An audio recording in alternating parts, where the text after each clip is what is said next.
也小心，愛你才這樣貿貿然犧牲。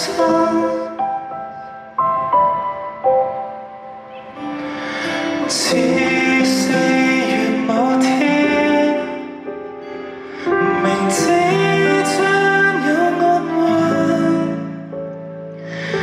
也不顧一切，自己越走越近。本可退後，但是欲望令人愚笨。這個節日，情人如人，無需細分。嘴巴輕輕貼近，假裝真的要吻，天天給欺騙，也會想當你別太吸引。誰念都不要，哪怕忘了被你視作玩笑。我很愛養，我不覺得困擾，對你上癮都停不了。人世很枯燥，卻有着你令我又喊又笑。至少你當騙子碰釘亦算美妙，痛快未算少。而我想通了，哪怕沒了被你視作玩笑。我知我懂，我這個性劇本需要必須被吃掉。難過的一世，卻有着你令我又喊又笑。每天也當你的祭品也不緊要。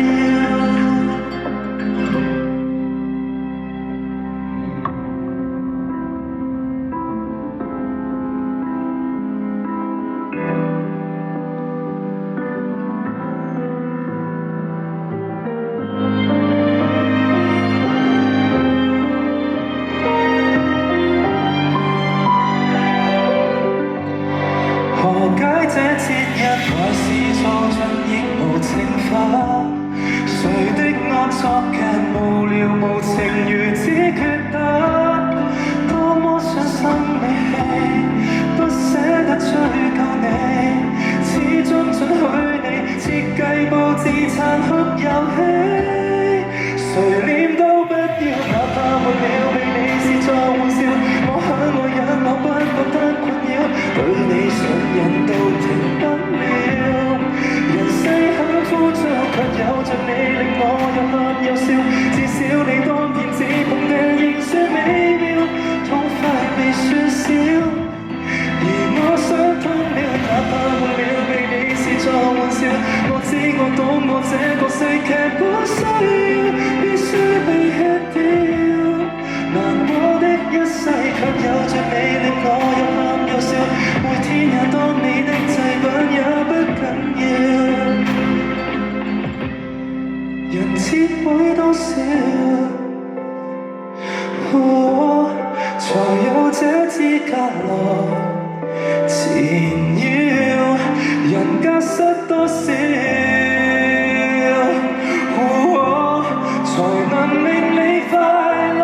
總是和需要，我已想通了。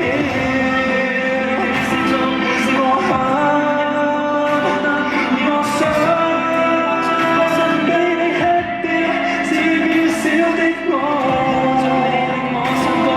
太少也不緊要。夜了，沒有力氣恨了。夜了，拳頭就去睡了。夜了，望見我苦笑。夜了，沒有力氣恨了。夜了，拳頭就去睡了。病也應了，是我抵死而去。